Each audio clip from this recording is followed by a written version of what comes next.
Hi hello ಎಲ್ಲರಿಗೂ ನಮಸ್ಕಾರ. ಇವತ್ತಿನ ವಿಡಿಯೋದಲ್ಲಿ ಏನು ತಿಳಿಸ್ಕೊಡ್ತಾ ಇದ್ದೀನಿ ಅಂದರೆ, ಗೃಹಲಕ್ಷ್ಮಿ ಯೋಜನೆ ಕಡೆಯಿಂದ ಅಥವಾ ಸರ್ಕಾರದ ಕಡೆಯಿಂದ 22ನೇ ಕಂತಿನ ಹಣ ಎಷ್ಟು ಜನರಿಗೆ ಜಮಾ ಆಗಿದೆ, ಇನ್ನು ಎಷ್ಟು ಜನರಿಗೆ ಬ್ಯಾಲೆನ್ಸ್ ಇದೆ ಅಂತ ಇವತ್ತಿನ ವಿಡಿಯೋದಲ್ಲಿ ಸಂಪೂರ್ಣವಾಗಿ ಮಾಹಿತಿನ ತಿಳಿಸ್ಕೊಡ್ತಾ ಇದ್ದೀನಿ. ಯಾರೆಲ್ಲ ನಮ್ಮ ಚಾನಲ್ ಹೊಸದಾಗಿ ನೋಡ್ತೀರಾ ದಯವಿಟ್ಟು ಸಬ್ಸ್ಕ್ರೈಬ್ ಆಗಿ, ಅದೇ ರೀತಿಯಲ್ಲಿ ಒಂದು ವಿಡಿಯೋಗೆ ಲೈಕ್ ಮಾಡಿರಿ ಅಂತ ಹೇಳ್ತಾ ಇವತ್ತಿನ ವಿಡಿಯೋನ ಸ್ಟಾರ್ಟ್ ಮಾಡ್ತಾ ಇದ್ದೀನಿ.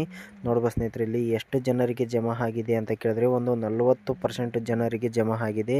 ಇನ್ನವರೆಗೂ ಕೂಡ ಇನ್ನೊಂದು 60% ಜನವರಿಗೆ ಜಮಾ ಆಗಿಲ್ಲ. ಯಾವಾಗ ಜಮಾ ಆಗುತ್ತೆ ಅಂತ ಕೇಳಿದ್ರೆ ಇನ್ನು 15 ದಿನ ಆಗ್ಬೋದು ಅಥವಾ ಒಂದು ತಿಂಗಳು ಆಗ್ಬೋದು. ಇಷ್ಟು ದಿನದಲ್ಲಿ ಜಮಾ ಆಗುತ್ತೆ, ಖಂಡಿತವಾಗಿ ಜಮಾ ಆಗುತ್ತೆ. ಅಥವಾ ಮುಂದಿನ ತಿಂಗಳು ಹಣ ಬಿಡುಗಡೆ ಆಗೋವಾಗ 23ನೇ ಕಂತಿನ ಹಣ ಬಿಡುಗಡೆ ಆಗೋವಾಗ ಕೂಡ ಸಾಕಷ್ಟು ಜನರಿಗೆ ಜಮಾ ಆಗ್ತಾ ಇರುತ್ತೆ. ಯಾರೆಲ್ಲ ನಮ್ಮ ಚಾನಲ್ ಹೊಸದಾಗಿ ನೋಡ್ತಾರೆ ಫ್ರೆಂಡ್ಸ್ ದಯವಿಟ್ಟು ಸಬ್ಸ್ಕ್ರೈಬ್ ಆಗಿ, ಅದೇ ರೀತಿಯಲ್ಲಿ ತಪ್ಪದೇ ಒಂದು ವಿಡಿಯೋಗೆ ಲೈಕ್ ಮಾಡಿರಿ. ನೋಡ್ಬೋದು ಸ್ನೇಹಿತರೆ, ಇಲ್ಲಿ 60% ಜನರಿಗೆ ಇನ್ನೂ ಬ್ಯಾಲೆನ್ಸ್ ಇದೆ. 60% ಜನರು ಬಂದಿಲ್ಲ ಅಂತ ಸಾಕಷ್ಟು ಜನ ಕಾಯ್ತಾ ಇದ್ದೀರಾ. ಯಾರೆಲ್ಲ ಬಂದಿಲ್ಲ ಅಂತ ಟೆನ್ಷನ್ ಮಾಡ್ಕೊತಿದ್ದೀರಾ, ಖಂಡಿತವಾಗಿ ಬರುತ್ತೆ. ನಿಮ್ಮ ಒಂದು ರೇಷನ್ ಕಾರ್ಡ್ ಆ್ಯಕ್ಟಿವಲ್ಲಿ ಇದೆಯಾ ಇಲ್ವಾ ಅಂತ ಚೆಕ್ ಮಾಡ್ಕೊಳ್ಳಿ. ಆ್ಯಕ್ಟಿವಲ್ಲಿ ಇದ್ದರೆ ಮಾತ್ರ ನಿಮಗೆ ಹಣ ಬರುತ್ತೆ, ಇಲ್ಲಾಂದರೆ ಬರೋದಿಲ್ಲ ಸ್ನೇಹಿತರೆ. ನಾನು ಆ ವಿಡಿಯೋ ಕೂಡ ಮಾಡಿದ್ದೀನಿ, ಆ ವಿಡಿಯೋ ಲಿಂಕನ್ನು ಇದರಲ್ಲಿ ಹಾಕಿರ್ತೀನಿ. ತಪ್ಪದೇ ಹೋಗಿ ಆ ವಿಡಿಯೋನ ನೋಡಿರಿ. ನೋಡ್ಕೊಂಡು ಆ ವಿಡಿಯೋದಲ್ಲಿ ಏನು ಹೇಳಿದ್ದೀನಿ ಅದೇ ಥರನ ಮಾಡಿರಿ. ನಿಮ್ಮ ಒಂದು ರೇಷನ್ ಕಾರ್ಡ್ ಆ್ಯಕ್ಟಿವಲ್ಲಿ ಇತ್ತಂದರೆ ಖಂಡಿತವಾಗಿ ಹಣ ಬರುತ್ತೆ. ನಮಗೆ ಬಂದಿಲ್ಲ ಏನಾಗಿದೆ ಅಂತ ಭಯ ಬೀಳುವ ಅಗತ್ಯ ಇಲ್ಲ. ನೋಡ್ಬೋದು ಸ್ನೇಹಿತರೆ, ಇಲ್ಲಿ ನೋಡ್ಬೋದು 20ನೇ ತಾರೀಕಿಗೆ 10ನೇ ತಿಂಗಳು 2025ಕ್ಕೆ ಇಲ್ಲಿ DBTಯಲ್ಲಿ ನೋಡ್ಬೋದು ಸ್ನೇಹಿತರೆ ಅಪ್ಡೇಟ್ ಕೂಡ ಆಗಿದೆ, ಹಣ ಜಮಾ ಆಗಿದೆ. ಒಂದು 40% ಜನಕ್ಕೆ ಮಾತ್ರ ಹಣ ಜಮಾ ಆಗಿದೆ. ಇನ್ನು ಮಿಕ್ಕಿದಲ್ಲಿ 60% ಜನರಿಗೆ ಇನ್ನೂ ಹಣ ಜಮಾ ಆಗಿಲ್ಲ. ನಾನು ಬಂದಿರೋರ್ದು ಮಾತ್ರ ಇವಾಗ ಪ್ರೂಫನ್ನು ತೋರಿಸ್ತಾ ಇದ್ದೀನಿ. ಬಂದಿರಲಾರ್ದವ್ರದ್ದು ಕೂಡ ನಾನು ಇವಾಗ ಸ್ಕ್ರೀನ್ ಶಾಟನ್ನು ತೋರಿಸ್ತೀನಿ. ನೋಡ್ಬೋದು ಸ್ನೇಹಿತರೆ, ಇವಾಗ ತೋರಿಸ್ತಾ ಇರುವಂಥ ಸ್ಕ್ರೀನ್ ಶಾಟಲ್ಲಿ ಹಣ ಇನ್ನವರೆಗೆ ಆದರೂ ಕೂಡ ಜಮಾ ಆಗಿಲ್ಲ. ಸಾಕಷ್ಟು ಜನರು ಕಾಯ್ತಾ ಇದ್ದಾರೆ, ದಯವಿಟ್ಟು ಅಗತ್ಯ ಇಲ್ಲ.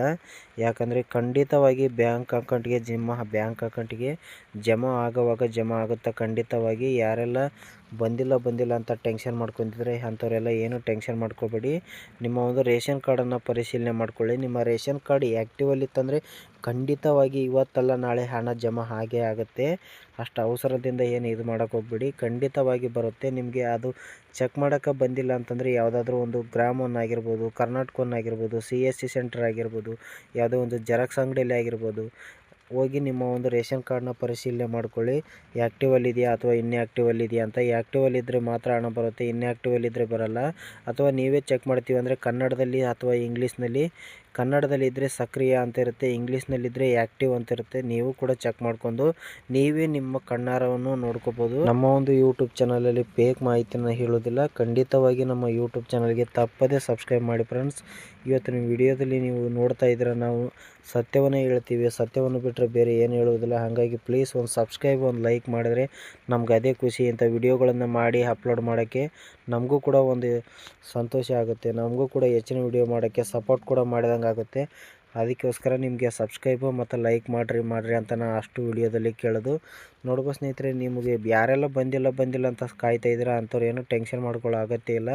ನಾನು ಪದೇ ಹೇಳ್ತಾ ಇದ್ದೀನಿ, ಯಾಕಂದರೆ ಏನೂ ಆಗಿರಲ್ಲ. ನಿಮ್ಮ ಒಂದು ರೇಷನ್ ಕಾರ್ಡ್ ನಿಮ್ಮ ಮೊಬೈಲ್ ಮೂಲಕನೇ ಚೆಕ್ ಮಾಡ್ಕೊಂಡು ನೀವು ಪರಿಶೀಲನೆ ಮಾಡ್ಕೊಂಡು ನೋಡ್ಕೊಂಡ್ಬಿಟ್ಟು ಅವಾಗ ನಿಮ್ಮ ಒಂದು ರೇಷನ್ ಕಾರ್ಡ್ ಆ್ಯಕ್ಟಿವಲ್ಲಿದ್ದರೆ ಮಾತ್ರ ಬರುತ್ತೆ. BPL ಆಗಿರ್ಬೋದು, APL ಆಗಿರ್ಬೋದು, ಯಾವುದೇ ಕಾರ್ಡ್ ಆದರೂ ಕೂಡ ಅಷ್ಟೇ.